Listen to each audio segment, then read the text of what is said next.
अस्सलाम वालेकुम, मैं हूं आपका मेजबान समी इब्राहिम। आइए नजर डालते हैं आज की टॉप स्टोरीज पर।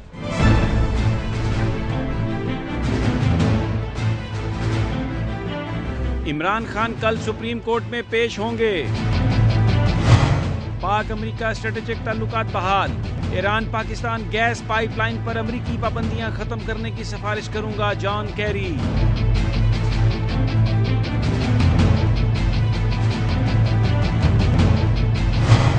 जमात इस्लामी बांग्लादेश में कालादम करार दे दी गई।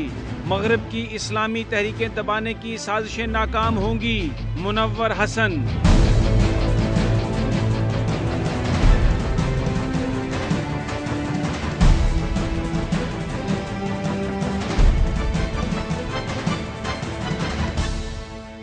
तहरीक-ए-इंसाफ के सरबराह इमरान खान कल सुप्रीम कोर्ट में पेश होने जा रहे हैं। उनको सुप्रीम कोर्ट ने तलब किया है क्योंकि सुप्रीम कोर्ट का ख्याल है कि उन्होंने तौहीन अदालत की है। इलेक्शन के हवाले से जो बयान दिए, सुप्रीम कोर्ट ये समझती है कि उससे अदलिया की तौहीन हुई। इस वक्त जो खबरें आ रही हैं, तहरीक-ए-इंसाफ के अंदर पार्टी मशावरत का सिलसिला जारी है। कुछ लोगों का ख्याल है कि कल इमरान खान साहब को सुप्रीम कोर्ट में बड़ा नरम रवैया अख्तियार करना चाहिए और इस मामले को ख़त्म करने की कोशिश करनी चाहिए। जबकि इमरान खान साहब के हवाले से जो खबरें आ रही हैं उसमें उन्होंने अपनी पार्टी पर यह वाज़ेह किया है कि वो अपने इस मौक़िफ़ पर कायम है जो उन्होंने अपने बयान में कहा था और वो किसी सूरत भी सुप्रीम कोर्ट से माफ़ी नहीं मांगेंगे। लेकिन बहरहाल जो कुछ भी हो, कल का दिन एक बहुत तारीख साज दिन होगा, इसलिए कि इमरान खान का अपना एक इमेज है और दूसरी जानिब अदलिया, पाकिस्तान की आज़ाद और मजबूत अदलिया। क्या फैसला होगा, पूरी कौम की नज़रें उस पर लगी हैं। तहरीक इंसाफ इस वक्त क्या सोच रही है? हमारे साथ आज मौजूद हैं जनाब महमूद रशीद साहब, जो तहरीक इंसाफ के रहनुमा हैं। पंजाब असम्बली में वो कायदे हिज़्ब इख्तिलाफ भी हैं। इनसे इस मामले पर गुफ्तगू करेंगे और जानने की कोशिश करेंगे कि किस तरह तहरीक इंसाफ इस मामले को हल करने की कोशिश करेगी। अस्सलाम वालेकुम जनाब महमूद रशीद साहब।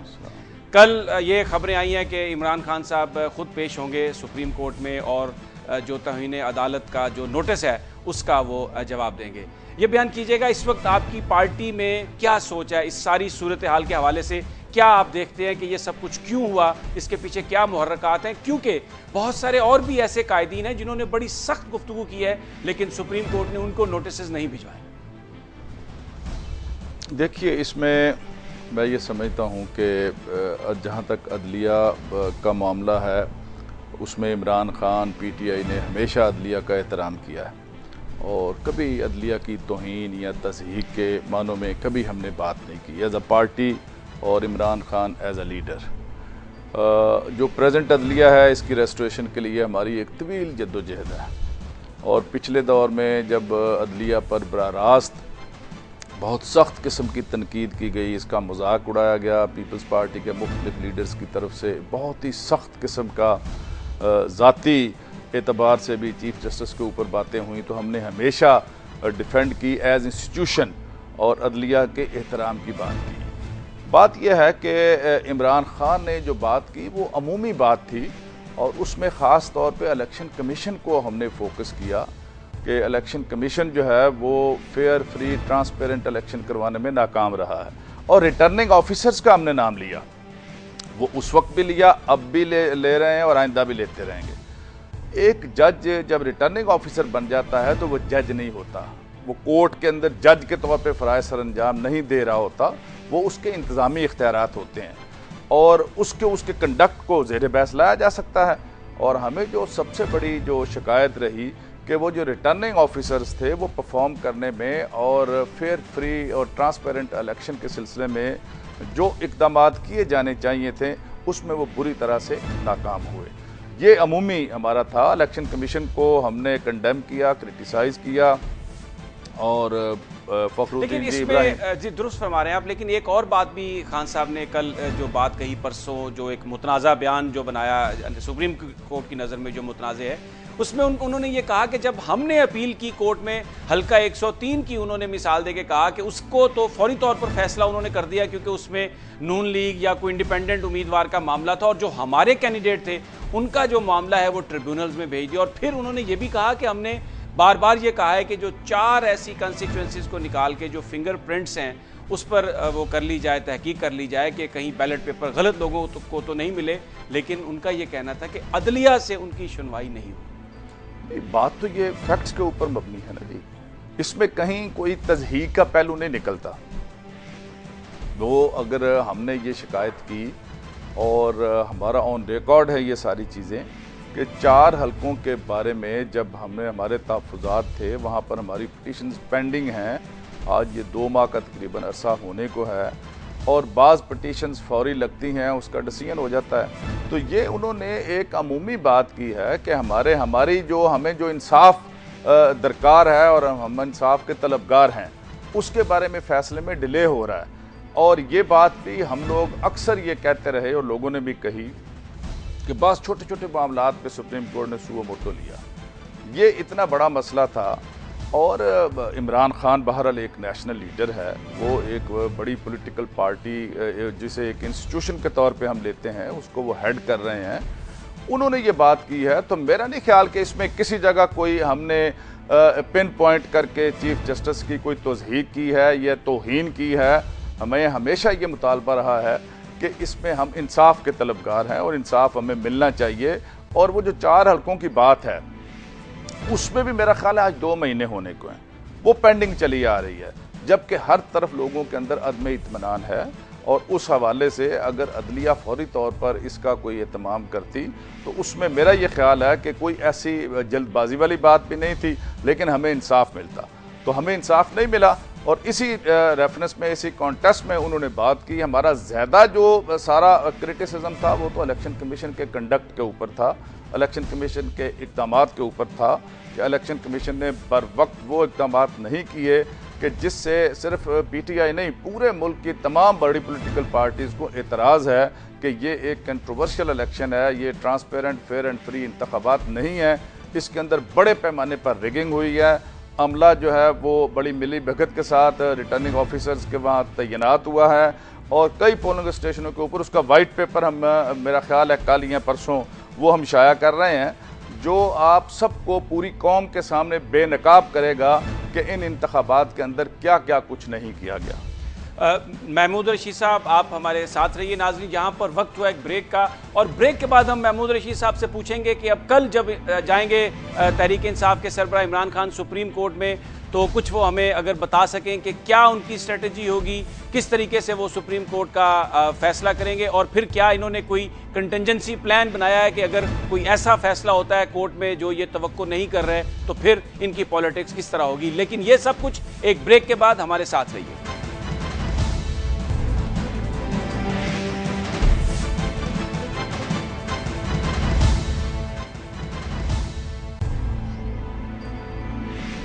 Welcome back. हम बात कर रहे हैं तहरीक इंसाफ के रहनुमा जनाब महमूद रशीद साहब से कि कल क्या स्ट्रेटजी होगी तहरीक इंसाफ की सुप्रीम कोर्ट में। महमूद रशीद साहब, अब बड़ी मशावरत हो रही होगी आपकी पार्टी में, क्योंकि जो खबरें आ रही हैं पार्टी डिवाइडेड है। कुछ लोगों का ये कहना है कि क्योंकि तहरीक इंसाफ तो अदलिया की बहाली में उसने एक बड़ा रोल प्ले किया, जैसे आपने भी अपनी गुफ्तगू में कहा, तो सख्त रवैया नहीं अपनाना चाहिए। जबकि कुछ लोग जिनमें बताया जा रहा है इमरान खान साहब का भी ये ख्याल है कि उन्होंने कोई गलत बात नहीं की और वो माफ़ी नहीं मांगेंगे। क्या कहते हैं आप, क्या सोच है इस वक्त? मेरा ख्याल है जी कि मेरी ज़ाती राय है, बस कुछ कायदीन तो अभी बैठे हैं इस्लामाबाद में, मेरी थोड़ी देर पहले फ़ोन पर बात हुई थी तो वो मीटिंग की तैयारी हो रही थी। हमारा शुरू से जो स्टैंस रहा है, हम अदारों के दरमियान टकराव को कोई बेहतर नहीं समझते। ख़ास तौर पर इस वक्त मुल्क जिन मसाइल का शिकार है और आवाम जो मुश्किलात में घिरी हुई हैं, ये एक नॉन इशू है, इसको लेके हम पूरे मुल्क के सिस्टम को दाव पर नहीं लगाना चाहते। और मेरा ज़ाती ख्याल है, अब लीडरशिप वहाँ क्या फ़ैसला करती है आज रात को, कि हमें महाजराई की तरफ आगे नहीं बढ़ना। और कैटेगोरिकली कभी हमारी जहन में, नीयत में, अक्सर चेयरमैन से भी हम मिले, पार्टी मीटिंग में भी बैठे, कभी ये नहीं रहा कि हम किसी को टारगेट करके किसी की तौहीन करना चाहते हैं या उन्हें लेट डाउन करना चाहते हैं। ख़ास तौर पे अदलिया जैसा इंस्टीट्यूशन के जो बहरहाल एक सबसे सुपीरियर इंस्टीट्यूशन है, इसके बारे में, उसके चीफ जस्टिस के बारे में माजी का हमारा कंडक्ट कभी इस तरह का नहीं रहा। बल्कि मैं ये समझता हूँ कि इनकी रेस्टोरेशन के लिए, अदलिया की बहाली के लिए इमरान खान ख़ुद जेल में भी गए, हमारे बेशुमार सैकड़ों लोग जेलों में गए, उन्होंने मारें खाई। तो मेरा ज़ाती ख्याल ये है कि ये अगर किसी सतह पे कोई गलतफहमी हुई है तो ये सॉर्ट आउट हो जाएगी। लेकिन महमूद साहब, कुछ लोगों का ये ख्याल है कि अगर इमरान खान ने जाके माफ़ी मांग ली अदालत में, तो जो उनकी पूरी जो वो एक कैंपेन उन्होंने बिल्ड की है, उनकी जो पूरी फिलॉसफी है कि इलेक्शन में धांधली हुई और उसमें आरओज और अदलिया का एक रोल है, इसका मतलब है कि वो जो बात कह रहे थे वो बेमकसद बात थी। देखिए, वो मैं उस बात को तो अब भी डिनाई नहीं कर रहा, मैं उस बात पर तो खुद भी कायम हूँ कि इलेक्शन कमीशन और आरओज एक और चीज़ है, आला अदलिया एक दूसरी चीज़ है। हम इसको गड़बड़ ना करें चीज़ों को आपस में। जो रिटर्निंग ऑफिसर्स का रोल है वो उनका कंडक्ट जो है, मैंने जैसे पहले कहा कि जब वो आरओ मुतय्यन हुए तो वो एज अ जज काम नहीं कर रहे थे, उनका एक इंतजामी रोल था, वो जेर बहस आएगा, वो आ रहा है, उसको हमने कंडेम किया। चीफ जस्टिस साहब तो बार बार ये बयान दे चुके हैं, जो आरओज पर जो तनकीद हुई उसके बाद उन्होंने, कि आरओज जो थे वो अदलिया के नुमाइंदे थे और उन्होंने बड़ा सही प्रोफेशनली कंडक्ट किया इलेक्शंस। देखिए, ये तो फिर फैक्ट्स के ऊपर बात होगी ना। अगर हम जो अपनी सारी बात, इमरान खान ने हमेशा सच बोला है और वो कभी झूठ नहीं बोलेंगे, और जो सच्ची बात जो उनके जहन में आएगी वो भी कोर्ट को बावर करवाने की कोशिश करेंगे। लेकिन अदलिया के सामने अगर कोई दूसरी इस तरह की बात आती है तो फिर डिटेल में हम उनसे टाइम भी लेंगे और केस को कंटेस्ट करेंगे कि हमारा कतई मकसद जो है ना, चीफ जस्टिस को तज़हीक या तनकीद या तौहीन का निशाना बनाना नहीं था। अलबत्ता इस पूरे कंडक्ट के अंदर, इलेक्शन प्रोसेस के अंदर जो बेज़ाब्तगियाँ हुई हैं उससे सरफ़े नज़र नहीं किया जा सकता, और उस मौक़िफ़ से हम किसी तौर पर पीछे नहीं हटेंगे, खा उसके जो भी नताइज निकलें।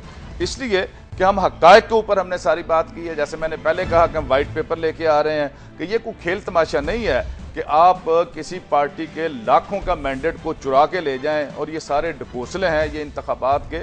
अगर ये हुआ तो इस इंतखाबी अमल से लोगों का एतबार उठ जाएगा। क्योंकि ये मैंने इसलिए आपसे सवाल किया महमूद रशीद साहब, कि इमरान खान ये कह चुके हैं अपने बयानात में कि अगर चीफ जस्टिस साहब न्यूट्रल अंपायर नहीं रहेंगे तो फिर हम सड़कों पर तहरीक इंसाफ के लोगों को ले आएंगे। सब निकलेंगे, इसमें कोई दूसरी राय नहीं है। अभी तक तो हम अदलिया का दरवाज़ा खटखटा रहे हैं, हम इंसाफ के तलबगार हैं।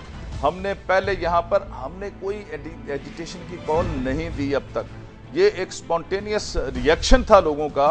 लाहौर के अंदर बहुत सी जगहों पर जो लोग सड़कों पर आके बैठ गए, ख़वातीन, बच्चे, पढ़े लिखे लोग, जो वो क्लास जिसने ज़िंदगी में कभी वोट नहीं डाला था, उन्होंने पहली मरतबा वोट डाला, बड़ी तादाद में निकल के वोट डाला, बड़ी मुसीबतों को झील कर वोट डाला कि पोलिंग स्टेशनों के ऊपर 4-4 घंटे उन खवातीन को, उन हजरात को खड़े होना पड़ा, और उन्होंने कहा जी इस तरह वोट डालते हैं।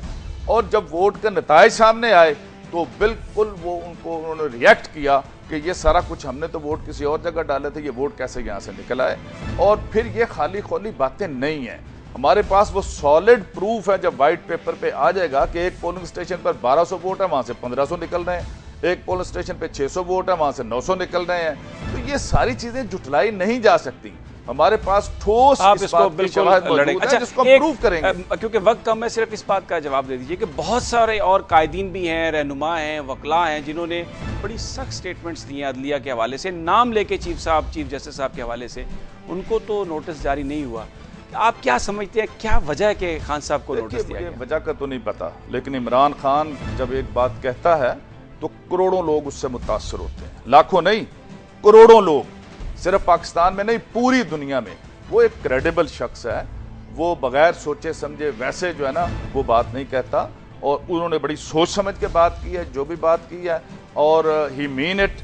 अगर वो ये बात कोई कहता है और अगर हमारी बात को ना सुना गया तो फिर जरूर यकीनन हम इसके बारे में भरपूर कोई पॉलिसी जो है वो लेके मैदान में उतरेंगे। बहुत बहुत शुक्रिया महमूद रशीद साहब, जो ये कह रहे थे कि इमरान खान साहब जब कोई बात करते हैं तो करोड़ों लोग उनकी बात को सुनते हैं। अभी तक तो तहरीक इंसाफ अदालत का दरवाज़ा खटखटा रही है, लेकिन अभी अगर उन्हें आगे चलकर अदालत से इंसाफ नहीं मिला तो वो अपनी एक स्ट्रेटजी बनाएंगे, और फिर आगे क्या होगा वो कुछ कहने की पोजीशन में नहीं है। नाजरीन, यहाँ पर वक्त हुआ एक ब्रेक का, हमारे साथ रहिए, लेकिन ब्रेक के बाद हम बात करेंगे जो तर्जमान है दफ्तर खारजा के जनाब एजाज चौधरी, और उनसे ये जानने की कोशिश करेंगे कि आज जॉन कैरी के साथ जो पाकिस्तान की डिप्लोमेसी हुई उसमें पाकिस्तान ने क्या अचीव किया। लेकिन ब्रेक के बाद।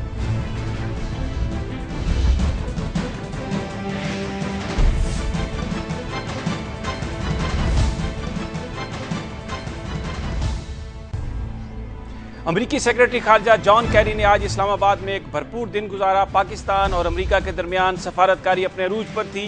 जॉन कैरी ने वज़ीर आज़म से मुलाकात की। इसके बाद सरताज अजीज़ से उनकी मुलाकात हुई, जिसमें आर्मी चीफ और DG ISI भी शरीक थे।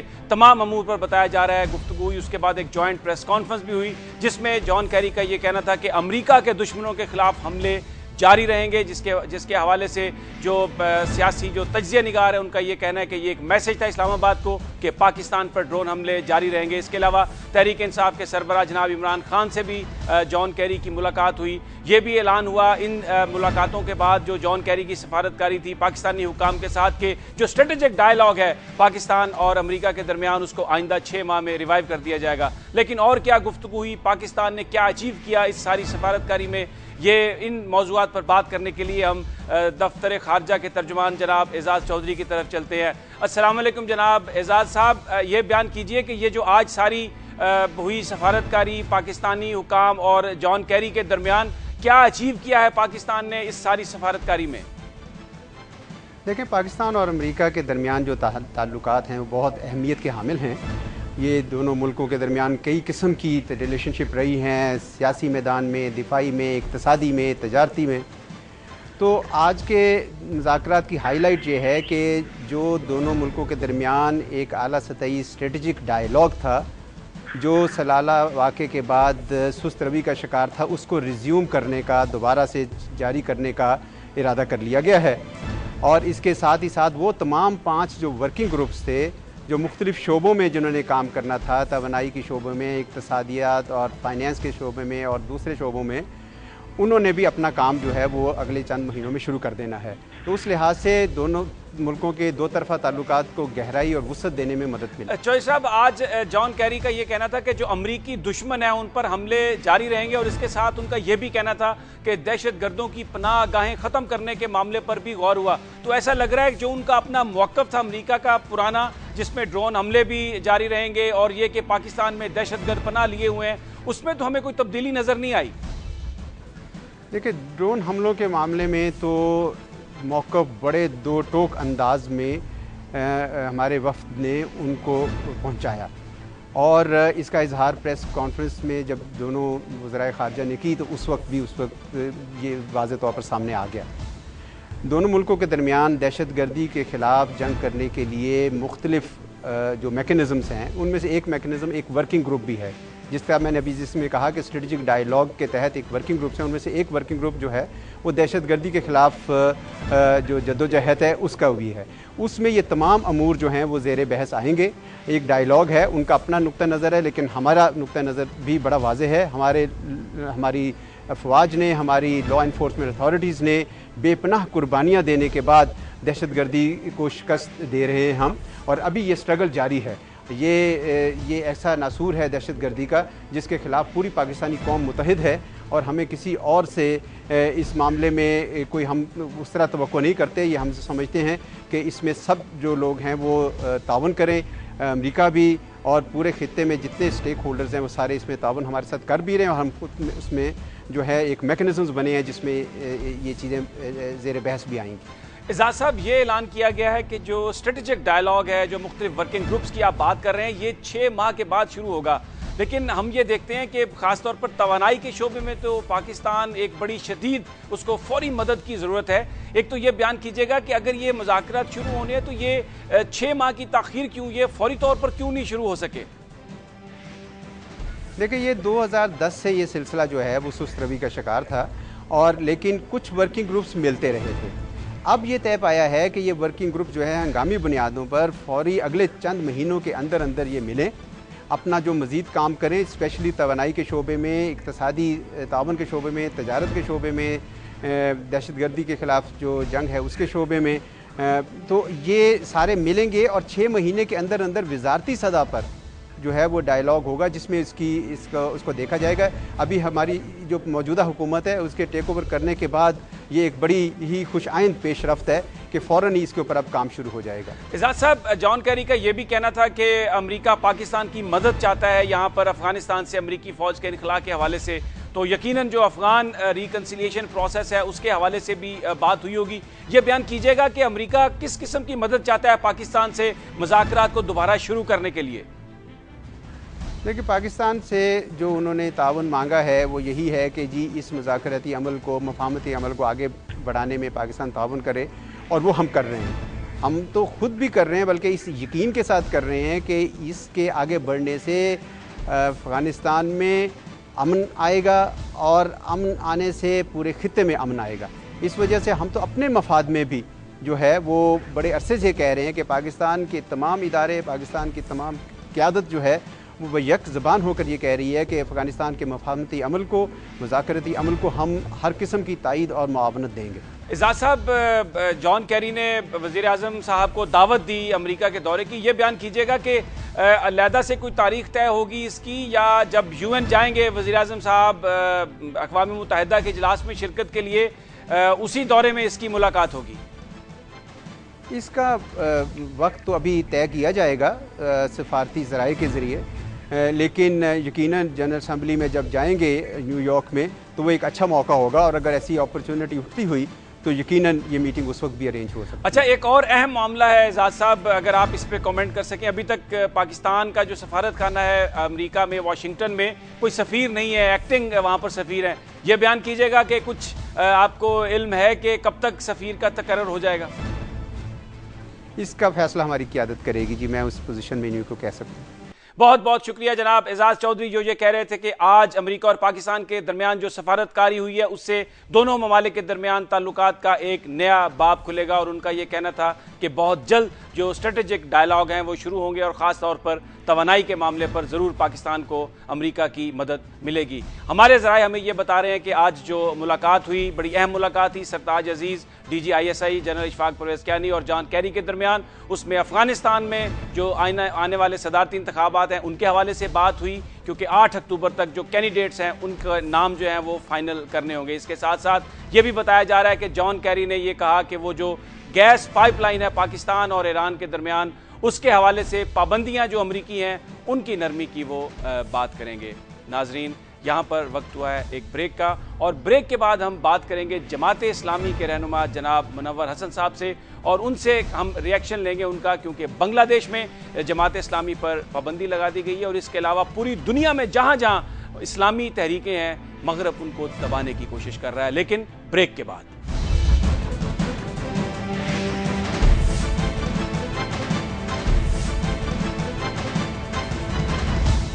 बांग्लादेश से जो खबरें आ रही हैं उसके मुताबिक वहां जमात इस्लामी पर पाबंदी लगा दी गई है। इसके अलावा हम ये देखते हैं कि जहां जहां दुनिया में इस वक्त इस्लामी तहरीकें हैं उनको दबाने की कोशिश की जा रही है। मिस्र में अख़वानुल मुस्लिमीन को दबाने की कोशिश की जा रही है। अख़वानुल मुस्लिमीन के हामियों पर फायरिंग भी की जाती है। जो उनके रहनुमा थे सदर साबिक, वो अभी तक वहाँ पर फ़ौज की हिरासत में है, जेल में है। दुनिया के दूसरे हिस्सों में, ख़ासतौर पर फ़लस्तीन में भी हमास की एक्सेप्टेंस जो है वो ना होने के बराबर है, इसके बावजूद कि वहाँ पर लोगों ने उस जमात को मुंतखब किया है। ये सारी सूरत हाल क्या है, इस पर आज गुफ्तगू करते हैं जमात इस्लामी के सरबराह जनाब अल्लामा मुनव्वर हसन साहब से।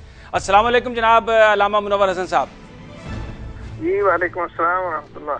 अल्लामा साहब, बांग्लादेश से ये खबर आ रही है कि वहाँ पर जमात इस्लामी पर पाबंदी लगा दी गई है, आप क्या कमेंट करेंगे?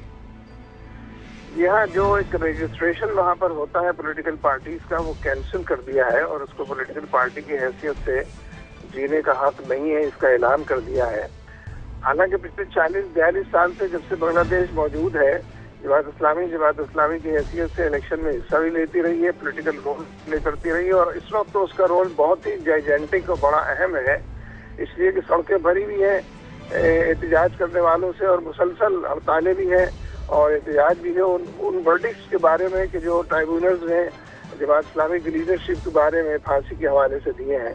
तो इसलिए हसीना वाजिद अपनी गिरती हुई साख को बहाल रखने के लिए या गलतफहमी में मुब्तला रहने के लिए उन्होंने ये काम किया है, और जो काम ट्राइब्यूनल्स कर रही थी और पहले ही से उस पर एतमाद का लोग इजहार नहीं कर रहे थे, वो काम अब हाई कोर्ट ने कर दिया है। लेकिन मैं नहीं समझता कि ज़्यादा देर इसका कोई असर बाकी रहेगा, और जमात इस्लामी जिस टाइप की पार्टी है और जितने असरात उसके हैं वो अपने आप को असर लगा हुआ। मुनव्वर हसन साहब, हम ये देखते हैं कि दुनिया में मुख्तलिफ हिस्सों में जहाँ इस्लामी मजहबी तहरीकें हैं उनको दबाने की कोशिश की जा रही है। मिस्र जो है वो बिल्कुल उसके हालात भी सामने हैं, वहाँ पर जो मुर्सी साहब हैं उनको कैद किया गया, और जॉन कैरी जो अमेरिका के सेक्रेटरी खारजा, उनका ये कहना है कि वो तो फौज ने नहीं उनको हटाया, अवाम की मुतालबे पर उनको हटाया। क्या वजह है? हर तरफ हम देखते हैं कि जो इस्लामी मजहबी तहरीकें हैं उनको दबाने की कोशिश की जा रही है। देखिए, मगरिब ने बज़ाहिर अपने लिए और दूसरों को बताने के लिए जमहूरियत और इंतखाब करने वजह किए थे कि जो इन पैमानों पर पूरा उतरेगा और नापतोल के नतीजे में अपना वजन बनवाएगा, इलेक्शंस और डेमोक्रेसी सिर्फ वो सिफ्ता राइजुल वक्त करार पाएगा और हमारे लिए काबिल कबूल होगा। लेकिन पहले अलजायर में यही हुआ कि वहाँ की जो इस्लामी तहरीक थी, फिर उसके नाम से उसने इलेक्शन जीते तो उनको सिरे से ट्रांसफर ऑफ पावर ही नहीं होने दिया गया और बहुत बड़े पैमाने पर मैसेकर अवाम का शुरू कर दिया गया। फिर लेटेस्ट आप देख सकते हैं कि हमास ने फलस्तीन के अंदर कामयाबी इलेक्शन के जरिए हासिल की और बहुत बड़े पैमाने पर इलेक्शन जीता, लेकिन उसको पूरी दुनिया ने सिरे से तस्लीम ही नहीं किया। हालांकि सारे डिग्नेटरीज इधर उधर से डिप्लोमेट्स मौजूद थे जिन्होंने इसको मॉनिटर किया था इलेक्शन को कि फेयर है और ठीक है। कमोबेश ये कोशिश की गई थी तुर्की के अंदर जो कामयाब नहीं हो सकी और फिर वो विड्रॉ कर गए, किसी मुनासिब मौके पर करेंगे। यही मामला इस वक्त बकौल आपके और हम सब देख रहे हैं मिस्र के अंदर पेश आया है कि पिछले 2 साल में 5 मरतबा इख्वान मुस्लिमीन ने अवाम से रुजू किया है और 5 मरतबा अवाम ने उनको मैंडेट दिया है। प्रेसिडेंशियल इलेक्शन में भी, रेफरेंडम के अंदर भी, पार्लिमानी इलेक्शन के अंदर हर जगह मेजॉरिटी उनको मिली है। तो उसके बाद ये कहना कि वो जेल तो उनका निकल रहे थे, फला कर रहे थे, ये किसी बिल्ली खंबा नोची की बात है। इसलिए सबसे अहम इशू ये है कि मगरबी थिंक टैंक्स को भी ये सोचना पड़ेगा कि अगर वो जमहूरियत और इंतखाब के जरिए भी लोगों को इक़्तिदार में आता नहीं देख सकते सिवाय उसने मुबारक टाइप के लोगों के रेफरेंडम को तस्लीम करते हैं, तो फिर लोग अफगानिस्तान की तरफ निकल जाएंगे, लोग ईरान की तरफ निकल जाएंगे और वो इनकलाबात लेकर आएंगे जिसके नतीजे में सारी की सारी नेटो की और अमेरिकन फोर्सेस को भी शिकस्त से 2-4 होना पड़ेगा और ईरान के मुखालिफ भी अपना अंजाम दें। मुनव्वर हसन साहब, आज इस्लामाबाद में जॉन कैरी का ये कहना था कि अमरीकी दुश्मनों के खिलाफ जो है वो अपनी कैंपेन जारी रखेंगे और मुबसरीन का ये ख्याल है कि उनका ये वाज़े इशारा था कि ड्रोन हमले जारी रहेंगे पाकिस्तान में। तो ये एक उनके मौक़िफ़ में भी कोई तब्दीली नहीं, इस पर क्या कमेंट करेंगे आप? अमरीकी मौक़िफ़ तो कंट्रडिक्शंस और कन्फ्लिक्ट्स पर मुश्तमिल है और हर हवाले से उसकी ये कमजोरी देखी जा सकती है। ड्रोन हमलों के बारे में खुद अमेरिका की पब्लिक ओपिनियन यही है कि ये आज़ादी और खुद मुख्तारी पर हमला है और इसके नतीजे में बेगुनाह और मासूम लोगों का कत्लेआम होता है और गुनाहगारों के लिए ड्रोन हमला जो है वो टुक टुक दीदम की तफसीर बना रहता है। तो इसलिए अमेरिकन पॉलिसी तो जिस तरीके से उसने अफगानिस्तान में 12 साल रहा है ना अमेरिका, और अभी भी अगले साल तक तो है ही बकौल उसके, तो उस सूरत में जो शिकस्त उसको वहाँ हुई है, इस हजीमत का सामना उसको वहाँ करना पड़ा है और अफगानिस्तान की हर चट्टान पर लिखा हुआ है कि गो अमेरिका गो। तो अमेरिकन का ये हशर पूरी दुनिया के अंदर होगा जब तक इनके हवाले से लोग सड़कों पर निकलकर इनकी लाशें नहीं घसीटेंगे। ये अपने नॉर्म्स और अपने वैल्यूज रोज बदलते रहेंगे और कंट्राडिक्टरी बयान देकर पूरी दुनिया के अंदर अपने अस्करी कुव्वत के बल पर और साइंस और टेक्नोलॉजी की इजादात के बल पर रूल करने की कोशिश करते रहेंगे। तो इसलिए इस्लामी तहरीकों या जिहादी तहरीकों को तो ये रास्ता मजदूर नहीं कर सकते, उनकी मंजिल को खोटा नहीं कर सकते। और मिस्र ने इस बात को साबित भी कर दिया है कि सब कुछ के बावजूद सैकड़ों हजारों लोग मरने के लिए भी तैयार हैं और लाखों लोग हर वक्त सड़क पर भी मौजूद हैं। तो अमेरिकन का यही इलाज है कि बिखरे हुए लोग पूरे दुनिया के अंदर जगह जगह लाखों की तादाद निकला है, millions of people, and they are going to slap the American. उस सूरत में ही इनको सही मानों में अपना मुस्तकबिल नजर आए। अलामा साहब, ये तो आप अमेरिका की बात कर रहे हैं, बिल्कुल दुरुस्त आप फरमा रहे होंगे, लेकिन अगर हम अपनी तरफ देखते हैं तो हमें पता भी था कि अमेरिकी सेक्रेटरी खारजा ने आना है, हमारे क्या चैलेंजेस हैं खारजा पॉलिसी के हवाले से, दहशतगर्दी के हवाले से पॉलिसी बनाने की बात हुई, लेकिन ना कोई ऑल पार्टीज कॉन्फ्रेंस हुई, कोई जो स्टेक होल्डर्स हैं वो सेम पेज पर भी नहीं है। तो क्या बात की होगी वज़ीर आज़म नवाज शरीफ साहब ने जॉन कैरी के साथ? हुकूमत के इख्तियारात में ये चीजें नहीं है, ये उनका दायरा कार नहीं है, ये अमरीकी दायरा कार है और अमेरिका की मर्जी के बगैर ये नेगोशिएटिंग टेबल का बिछाना भी मुमकिन नहीं है इनके लिए, उस पर बैठना भी मुमकिन नहीं है। इसलिए जो लोग दहशतगर्दी के हवाले से जाने माने दिखाई दे रहे हैं उन्हीं से बढ़ा रहे हैं ये, और मैं नहीं समझता कि ये वो अमेरिका के जो कतर के अंदर और जा बजा भीख मांग रहा है तालिबान से मुज़ाकरात की, वो अमेरिका पाकिस्तान को ये काम पाकिस्तान में करने देगा। और मियां नवाज शरीफ 100% अमेरिकन कैप में भी हैं और उनके झोली के अंदर भी अपने आप को डाल चुके हैं। और ये कोई काम IMF की, वर्ल्ड बैंक की मर्जी के बगैर मईशत के दायरे के अंदर, सियासत के दायरे के अंदर अपने तौर पर नहीं करने जा रहे हैं। जितने बयानात मियां नवाज शरीफ ने और इन कंपनी ने जरदारी के बारे में दिए थे, वो सारे बयानात जरदारी के हवाले से मियां नवाज शरीफ के बारे में दिए जा सकते हैं। सब बातें सच है, करप्शन के हवाले से भी और मुल्क को क्राइसिस जो मुख्तलिफ एनर्जी वगैरह के हैं उनसे निजात दिलाने के हवाले से भी, और इंडिपेंडेंट फॉरेन पॉलिसी के हवाले से भी कि इसको रिविजिट करना चाहिए फॉरेन पॉलिसी को, और पाकिस्तान के मफाद में बनना चाहिए बजाय इसके कि पूरी फॉरेन पॉलिसी अमेरिकी मफाद में बने। तो इसलिए नवाज शरीफ साहब ने तो अपने आप को बहुत जल्दी एक्सपोज कर दिया है और उनके पास वक्त भी कम है, इसलिए कि मैं नहीं समझता कि वो अपना टर्म या मैंडेट जितना उनका है पूरा करेंगे। बहुत पहले क्योंकि उनको उससे रुखसत हो जाना है। अलामा साहब, एक आपका कमेंट चाहूंगा। एक और बड़ी डेवलपमेंट है, सुप्रीम कोर्ट ने बुला लिया इमरान खान साहब को। वो ये कह रहे हैं इमरान खान साहब के वो माफ़ी भी नहीं मांगेंगे। आपके वो इत्तेहादी हैं KPK में, अब वो सुप्रीम कोर्ट में जाएंगे। अगर कोई वहाँ पर सिचुएशन एक डेवलप होती है जिसमें वो आमने सामने आ जाते हैं, तो क्या आप देखते हैं इसका क्या पॉलिटिकल फॉल आउट होगा, हमारे सियासी इस निज़ाम पर क्या इम्पैक्ट होगा? बस जी, इमरान खान साहब के हम कोalition पार्टनर जरूर हैं, लेकिन पॉलिसीज के हवाले से चाहे वो सूबे की हो या मरकजी सतह पर और कौमी बैनुल-अक़वामी नौइयत की, उसमें तो वो अकेले और तन्हाई चल रहे हैं और हमें उस पर कोई इतराज भी नहीं है, इसलिए उनके पास एक मैंडेट है कि स्टेक होल्डर है बड़े वो पॉलिटिक्स के अंदर, तो इस एतबार से वो अकेले ही चल रहे हैं। लेकिन मैं समझता हूँ कि उनकी नातजुर्बेकारी बुनियादी तौर पर उनके मामलात में दखील है और किसी और के तजुर्बे से फायदा उठाना उनके लिए उसी वक्त मुमकिन है जबकि वो कोई सही मानों में जेन्युइन मुशावरत या थिंक टैंक्स वगैरह बनाए। क्योंकि इस वक्त तक तो ये जो सुप्रीम कोर्ट ने उनको बुलाया है, इससे पहले कई दफा उसके बाद जा बजा कह चुके थे कि सुप्रीम कोर्ट के खिलाफ वो कोई तहरीक चलाएंगे, पहले प्रेस कॉन्फ्रेंस करेंगे, चार्जशीट करेंगे। उससे पहले ही सुप्रीम कोर्ट ने उनको बुला लिया है।